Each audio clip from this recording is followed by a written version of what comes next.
Hey everybody, it's me, Ken Heckenlively, with Twice as Lively. Today's episode, The Supreme Opinion. Yes, I will be talking about recent and upcoming Supreme Court decisions, but before we do that, we have to have our simultaneous sip in honor of Scott Adams, our dear fallen leader.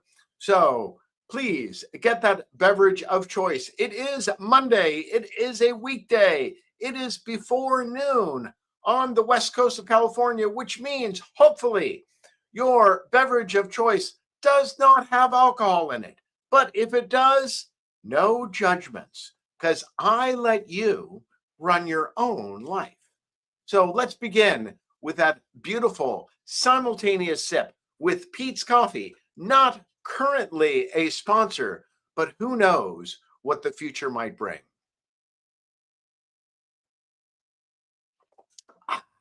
So very delicious. So the big news at the start of the week is that the Supreme Court is supposed to be issuing a number of its final decisions, and this has made the mainstream media go crazy. And so I'm going to give you a framework for understanding these decisions, which you're not going to get from any other outlet. So this is not just about the Supreme Court. This is about rules for living. And that is why President Trump is such an interesting figure, because he's not just a political figure, he is a cultural figure, because he's teaching us how to live and be successful, how you fight. So here's the perspective that the mainstream media is going to give you, which is completely wrong. That mainstream media view is that, oh, the Supreme Court decided, so everything is settled. No, that's the way other boring politicians do it. When you're on the Trump train, you realize that Trump does not just have attack plan A, he has a attack plan B, C, and D already and loaded in the chamber. So, with that framing, let's go into recent Supreme Court decisions and what's coming up and what may follow from that. So, the first article from Breitbart News about the counting of mail-in ballots. Let me read a little bit from it. The Supreme Court ruled that state laws allowing for the counting of mail-in ballots after Election Day are not in violation of federal law, a blow to the Republican National Committee and President Donald Trump's administration. Okay, here's what you have to understand. Trump has a broad strategy. Trump's broad strategy is to go after the way that Democrats are rigging the political system. Here is what you should know about any attempt to rig a system. If you want to do a good job of rigging the system, then you have to take principles and laws and rules that may be good in certain contexts and figure out how to twist them. So, is the counting of mail-in ballots on the day after Election Day good or bad? I would say that overall it can be good. Why? Because you have military ballots coming in from troops stationed overseas, also U.S. citizens who may be living overseas. So ostensibly, there's nothing wrong with counting mail-in ballots the day after Election Day, as long as they're counted, as long as the votes are cast by Election Day.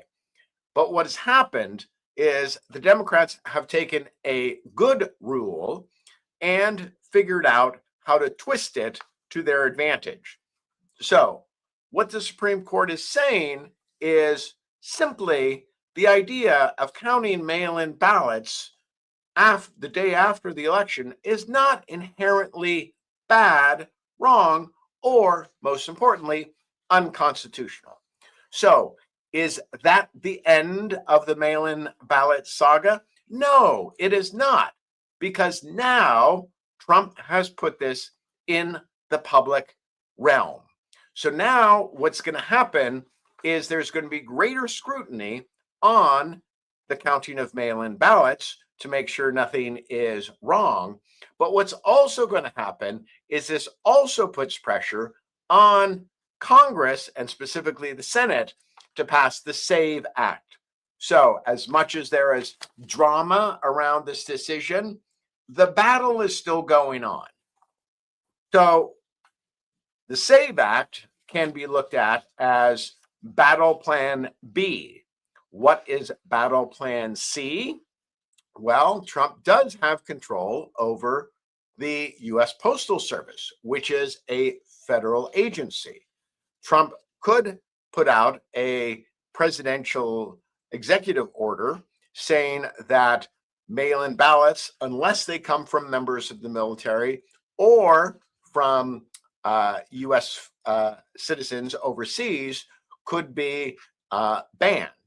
So there are many things that Trump can do. And so if you have spent any time in the past 10 years watching how Trump operates, you can see that the Supreme Court is only one battlefront. Okay? Trump always fights on multiple battlefronts. So don't be overly overjoyed by a Supreme Court decision or be overly pessimistic when it goes against you. Okay, next thing. This is a Trump victory. This is why Trump likes to fight, fight, fight. And if there's one principle I can give you, it is that if you believe in something, you should fight on multiple fronts. And if you lose on any single front, well, you've got many fronts to fight on. So, probably one of the most important things that has happened, which I would argue has made our government work poorly, is that presidents, whether they be Republican or Democrat, don't have any power to fire misbehaving employees, specifically agency heads.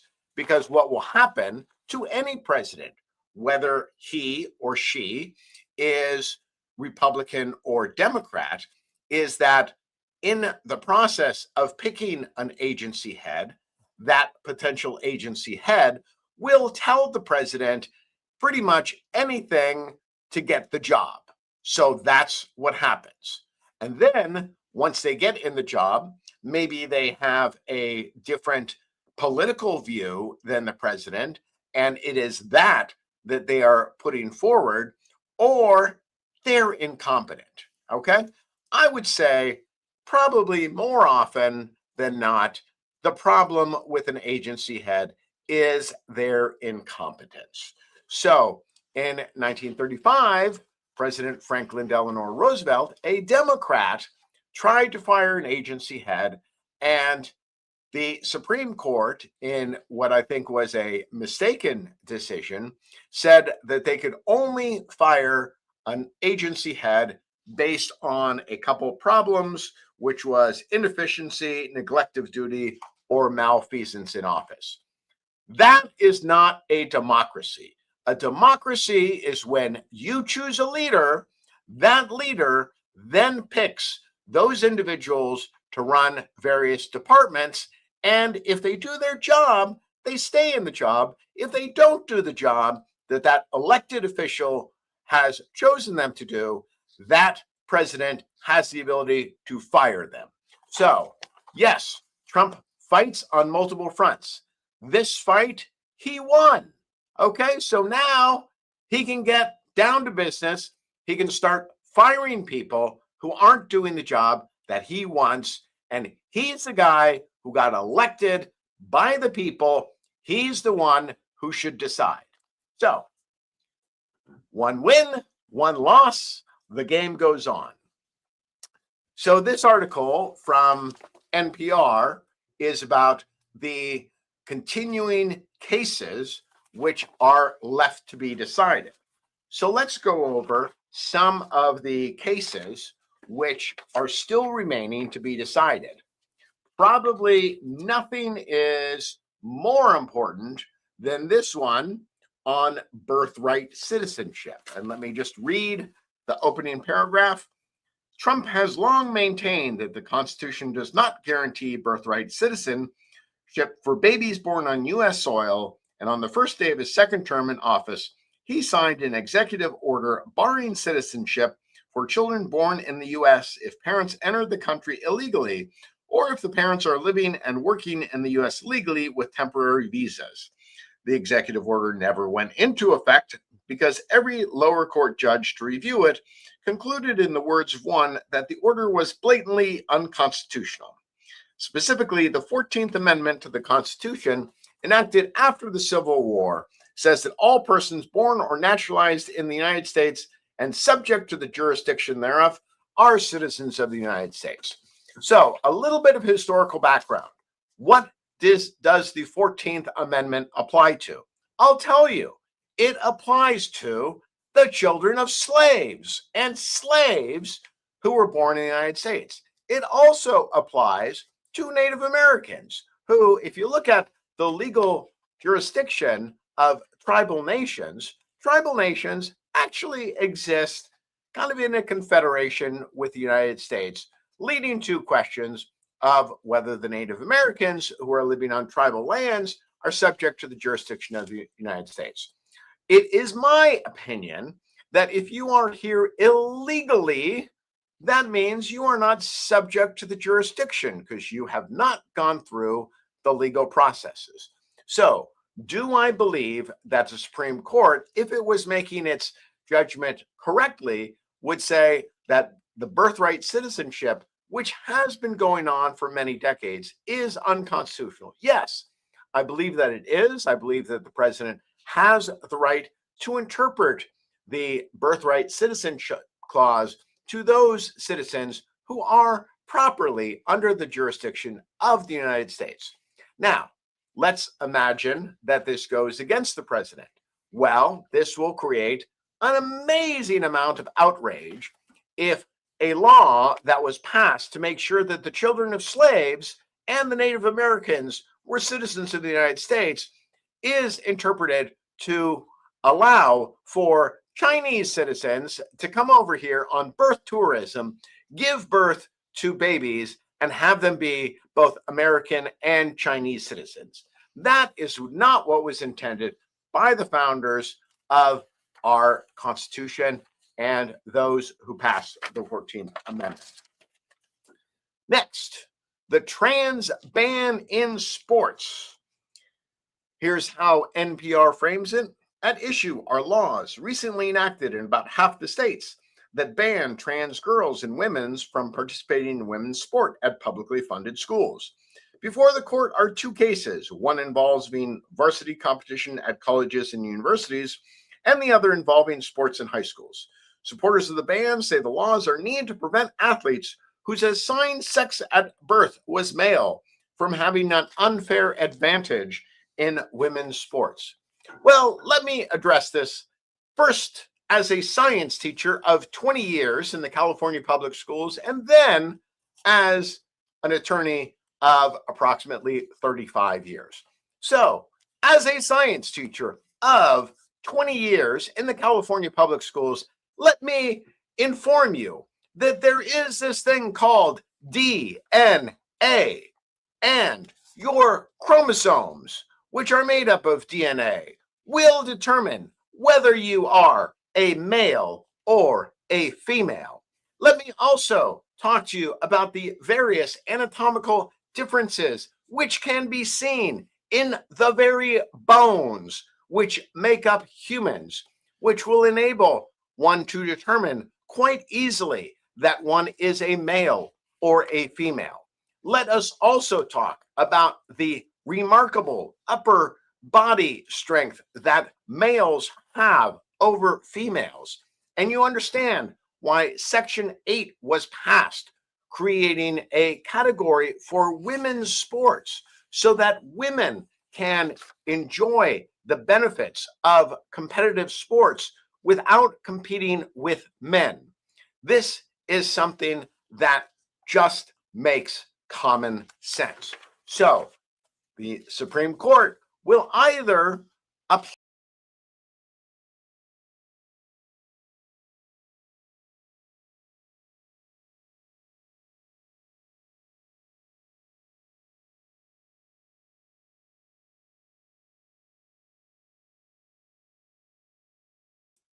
Okay, I'm back on the stage.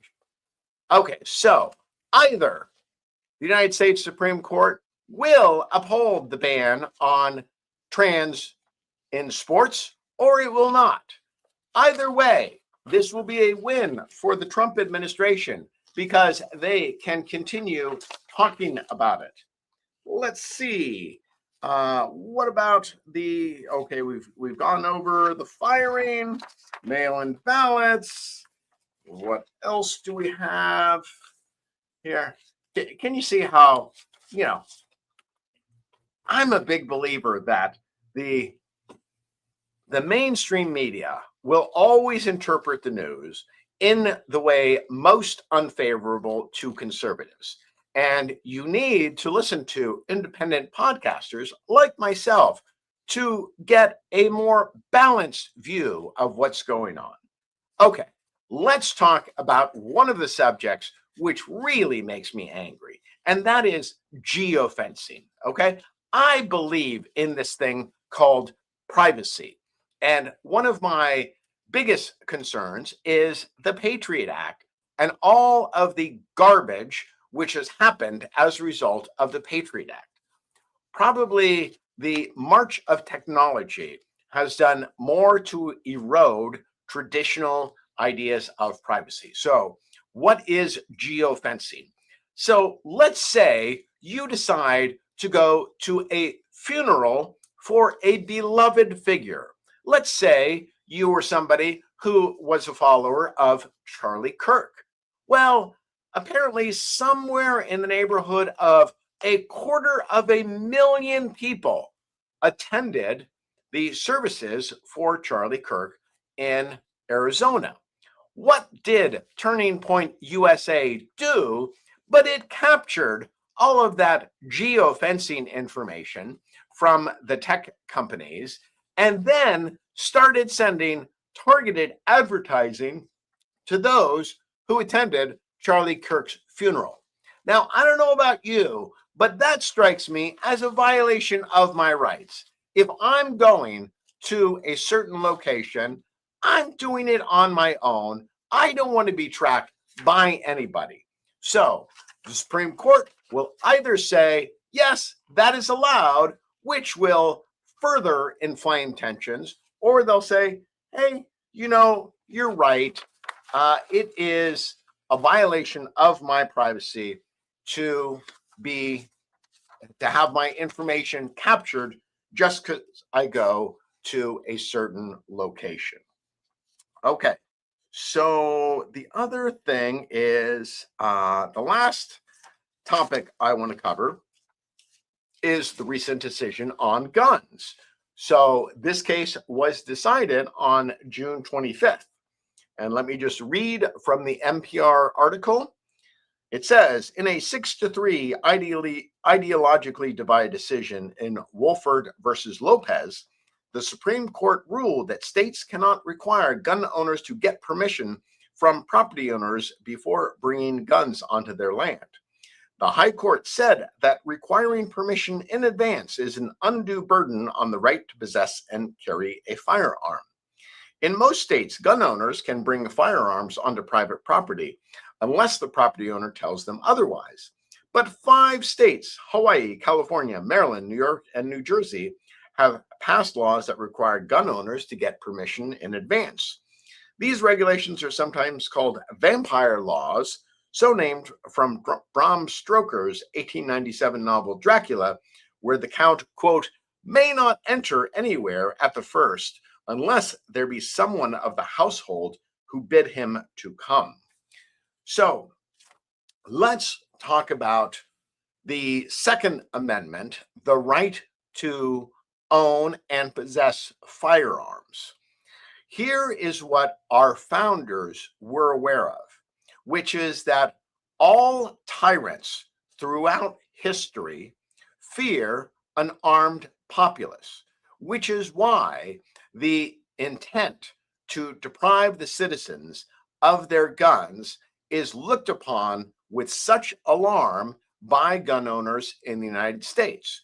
We have seen in formerly free countries that there are quite draconian gun control laws. These gun control laws are passed usually in the wake of mass shootings, and they are supposedly a way to keep the public safe. So countries like Australia, Canada, and Great Britain are losing their gun freedom. And this can be a prelude to great suffering by the people. So you should know countries that in the past have passed strict gun laws were Nazi Germany, Soviet Russia, and the countries of China and Laos before the killing fields.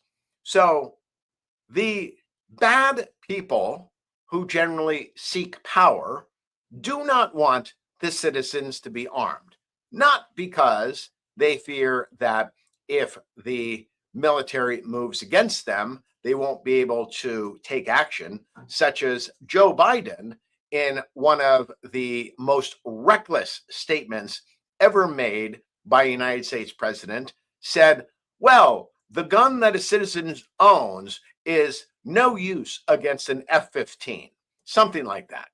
And I thought, what a terrible thing to say. So the real genius of our founders is that they looked at history. They're not looking at any specific individual. They are simply looking at what human beings and governments and rulers have a tendency to do over time. So it's not about any single individual. It is just about what happens to any group of people over time. And what they found is that inevitably over time, rulers will seek to gather more power to themselves. And so that's why our government was a system of enumerated powers, giving limited power to the rulers and maximum power to the citizens. That is how we as human beings can live most effectively in harmony with each other. We understand that there are things that the government can reasonably ask us, and we want to comply with those requests. But there are certain rights called inalienable rights, which we preserve for ourselves.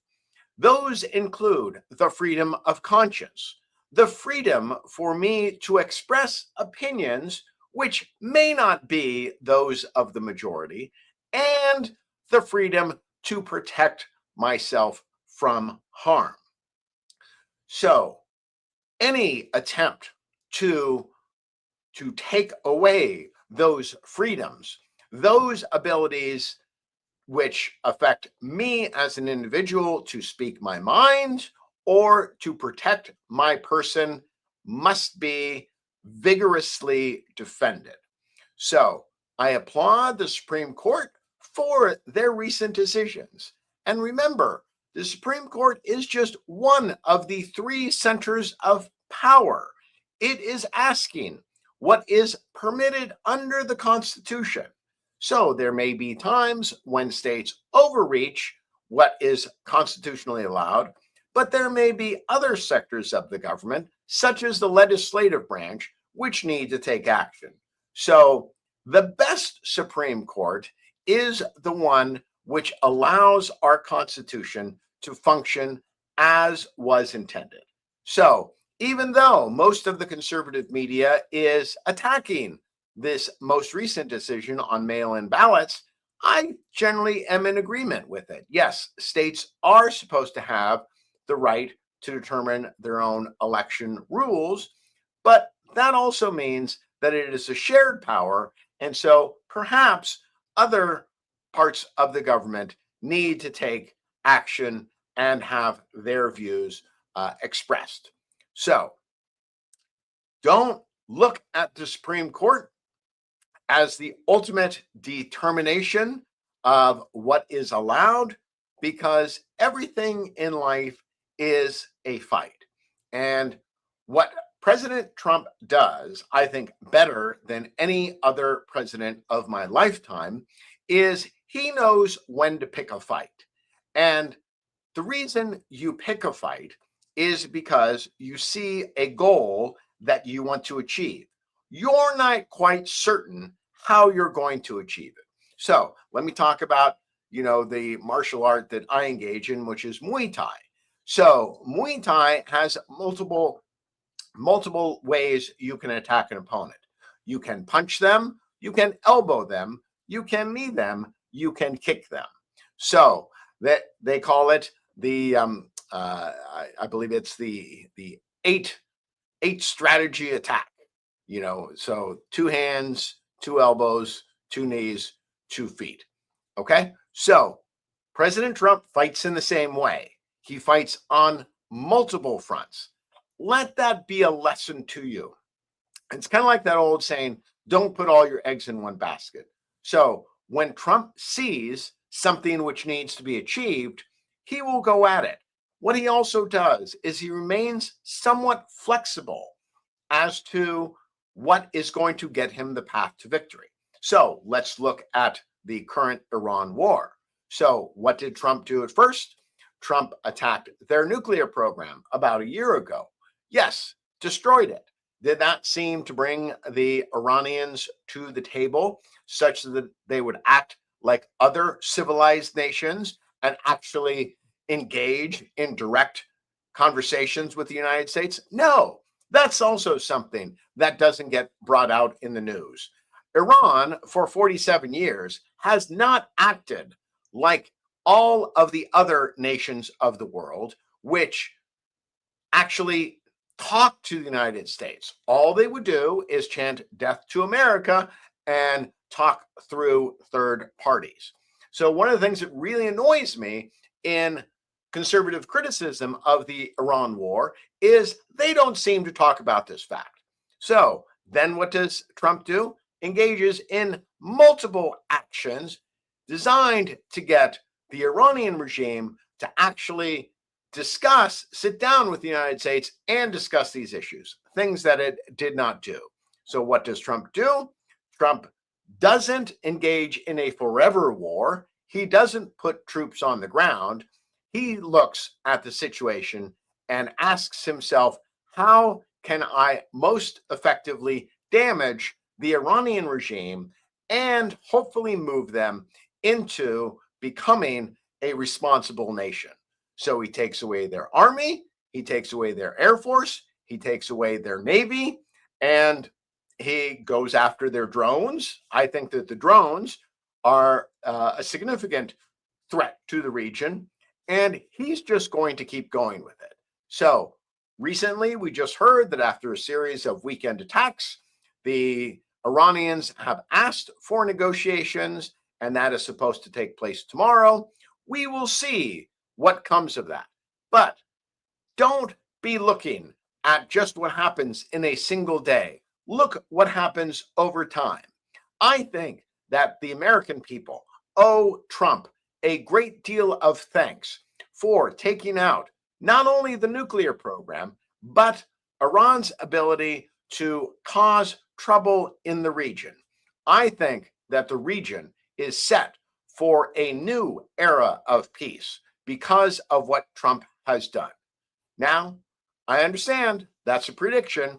I could be wrong, but I would like you on this date, June 29th, 2026, to look at the world 6 months from now.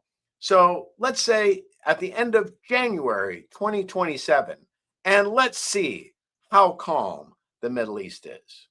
All right, that is all I have for today. So remember, if you have something you believe in, the best thing you can do is fight for it. But don't just fight for it with one plan. Have 3 or 4 vectors of attack, and you greatly increase your odds of success. All right, that's Ken Heckenlively closing out the day, ending it with a simultaneous sip. Hopefully, you will have actual conversations with real people, because that's where the joy of life is, not listening to somebody like me. Thanks so much.